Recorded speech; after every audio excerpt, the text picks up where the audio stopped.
Alors, je suis Benoît Bel, je suis chef de service d'une unité de psychiatrie périnatale à l'hôpital Barthélemy-Durand à Étampes, et puis j'ai également fait un doctorat de philosophie. J'ai choisi psychiatrie parce que dans la médecine, ce qui m'intéressait, c'était la biologie et l'humain. Et puis en deuxième année de médecine, j'ai eu les cours de psychologie médicale avec le professeur Guelfi, et là, ça a été un petit peu la révélation de mon choix de profession. Donc c'est à partir de là que je me suis engagé dans cette voie.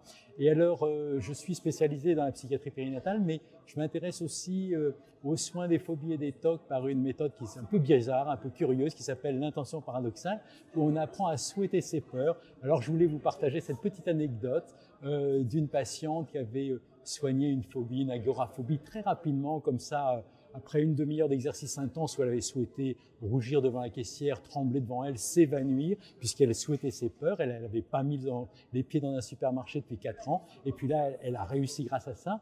Et puis, elle était en difficulté professionnelle dans des relations avec une collègue avec qui ça se passait pas trop bien. Et puis, elle avait peur de mal dormir. Alors, je lui ai dit, écoutez, vous allez toute la nuit, vous allez réfléchir à cet entretien. Il faut absolument pas dormir. Il faut que vous soyez très, très concentré sur toutes les intentions paradoxales que vous allez préparer pour bien réussir cet entretien. Et puis, elle a à peine osé revenir me voir en entretien parce que elle m'a dit, écoutez, docteur, je suis désolé, mais j'avais peur de revenir.